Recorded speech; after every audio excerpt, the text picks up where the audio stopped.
and welcome to Fraud Busting Neofraus podcast. It is the only podcast for female fraud professionals and their allies who want to stay on top of the fraud awareness spectrum in order to thrive professionally while maximizing their happiness and having the courage to create the life they love. Thank you for listening.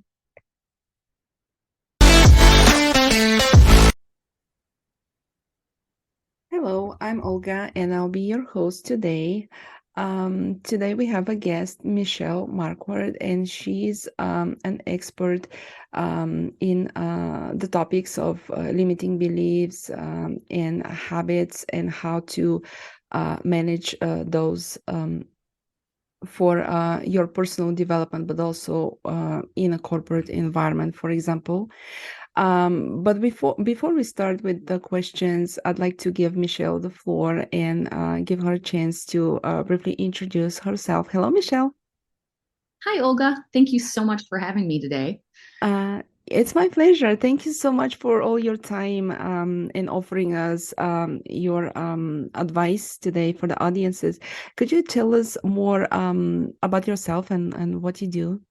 Yeah, I got into my own personal growth and this sort of path from becoming a woman in recovery. So I am someone who struggled with addiction and drugs and alcohol because of some of my limiting beliefs and my lack of my self-worth. So I have for the last 7 years been walking with people to try and help them to not fall into the same traps that I did and to kind of solve some of these issues earlier so that you can shift your habits and your beliefs so that your life is more in alignment with what you want it to be versus kind of what it's turning out to be. A lot of times we can be crazy busy and all over the place. So just kind of getting in touch with what were my limiting beliefs and what was my worth and my value. And that helped me to really come from a place of groundedness and centeredness into all the work that I do.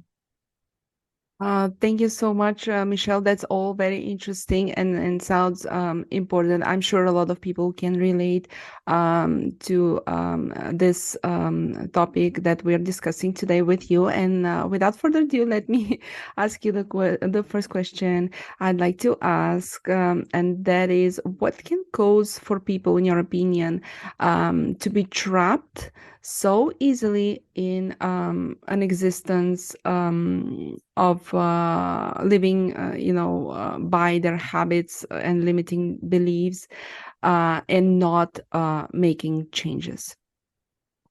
It's so easy for us to get sort of just continuing on the hamster wheel of doing the same thing all the time. We don't know what we like what we know.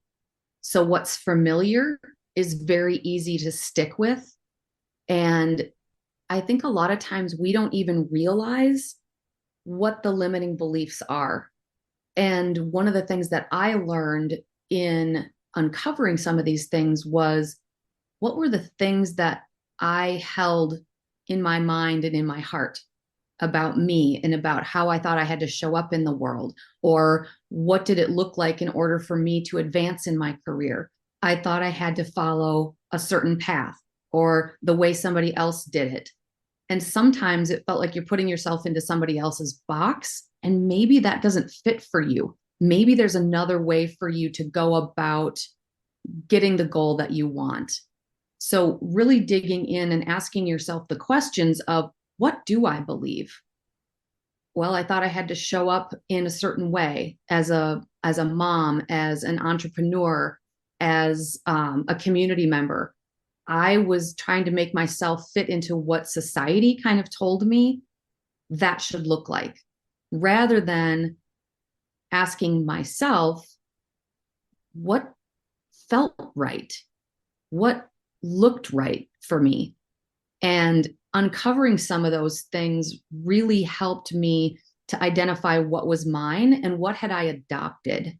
So often our beliefs aren't necessarily something that we have consciously chosen.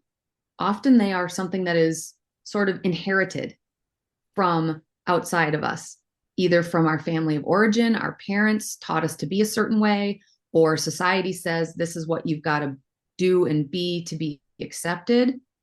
And sometimes, like I said, it just doesn't fit. And so it feels like we're kind of pushing a boulder uphill all the time, or we're stuck in these ruts because we can't quite get where we want to in our careers or in our lives, or, whether that's our personal life, our, romantic relationships, our friendships, or at work, because we're trying to do it in a way that doesn't fit for us. So the first step is really asking yourself, is this mine? And does it really fit? Is this my belief, or is that, oh, I got that from my parents, or, oh, I don't know where that one came from, but I'm not sure that it's working for me. And from that place of starting that self inquiry, we can then start to look around for what else might be out there. What else, what other way could I go about getting to the place that I want to go? What other way could I achieve the goals that I'm wanting to achieve? And getting curious about, yeah, just different options and what feels right to you. Our bodies are such a huge communicator for us. And a lot of times we will get little messages, but they're usually small and it's not always super loud. It's trying to tell us this doesn't feel right to me. It might be something like your heart races or your stomach clenches or something like that. And you can go, oh, maybe this trying to behave in this direction doesn't fit for me. And I can use an example for me. I always would go to large gatherings, large networking events, and that sort of thing. And it was always very challenging for me because I would get a tremendous amount of anxiety. So what I learned about myself that I didn't know was that I had social anxiety. So what I learned to do was take somebody with me to those events so that I had a sort of a safe person that helped me feel grounded. So then when I was there with somebody that I felt really comfortable with, then it was easier to go network and start to meet new people. But going into that environment by myself was very intimidating and a little bit hard. So that was one of the ways that I learned to overcome one of my limiting beliefs. And that was, I don't like big networking events. Actually, I do, but it helps if I take somebody with me and they help me out. Thank you so much, Michelle, for all your insights and especially examples. I think they're wonderful and great sharing of your experience. I'm sure a lot of audience can relate, to these experiences and also learn about some of the strategies you mentioned. But I also would like to ask you a question. What sorts of strategies could you recommend to the audiences to apply in order to live a fulfilling and healthy life and try not to be trapped in their, limiting beliefs and habits? Yeah, so it's so easy to get stuck there, like I said, because it feels familiar. And one of the questions that I learned to start asking myself, so a lot of times we'll say, "Oh, I don't like that."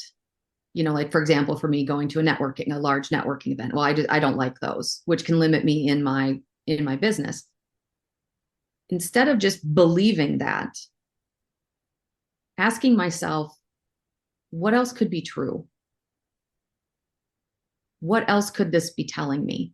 So asking that little question and getting curious about the things that we think we don't like, or we say we'll stop ourselves and say, well, I can't do that. Somebody else did that, but I can't. And asking yourself, well, why not? Why not me? Instead of always looking at these other people that are having success and all that, and we compare ourselves to them, looking at ourselves and going, well, why not me? Why can't I do that? I bet I could figure that out, because we're pretty resourceful. We're pretty intelligent women, but our belief in ourselves as capable and clever and resourceful. And so a lot of it is just telling ourselves, reprogramming our beliefs into saying, not that I'm not smart enough. I don't know. I don't have the resources. I don't have this. I don't have that. But shifting those words that we say on the inside to, I bet I could figure that out. I do have resources. making a list. What else could I do? And a lot of times, writing things down or journaling quick, but challenging those thoughts and flipping them to where you tell yourself, I can do that. They can do that. I can do that too. And that ties into our self-worth and our beliefs about ourselves as to what we think we're capable of.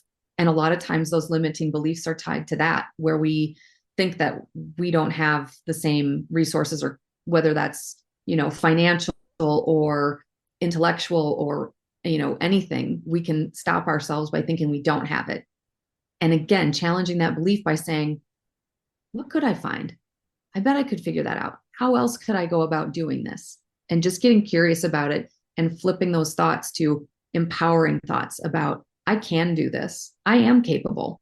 Actually, I'm really smart. Some of those little Thank you. can cause the biggest shifts. Thank you so much, Michelle. I think it's very much eye-opening and important, as a strategy to apply in our daily life. Would you say that some same sort of strategy we could be applying in order to not to be preventing ourselves from the opportunities to develop and grow? Yeah, for sure. That we keep ourselves limited by what we think and believe about ourselves. And so we kind of keep ourselves in our own cage just by how we think, what we think we deserve. What am I worthy of? We want more, but oftentimes keep ourselves sort of trapped and stuck in these places through our habits and our beliefs. And it's not until we start to challenge those and push past them, and it's uncomfortable. Changing your mind about something, adapting a new belief and a new habit, it's uncomfortable. And we don't like to be uncomfortable. We are creatures of comfort. We like things to be really comfortable and easy, and we don't like to go through the hard things. Most of us are very pain avoidant. And so learning to get comfortable with being uncomfortable is a great skill. And one of the little tricks that I have done is in helping to change how we view ourselves and our worth and our belief is doing a mirror exercise where you look yourself in the eyes in the mirror and telling yourself something positive, like, I am smart enough. I am pretty enough. I am worthy. I deserve to have all the things that I want.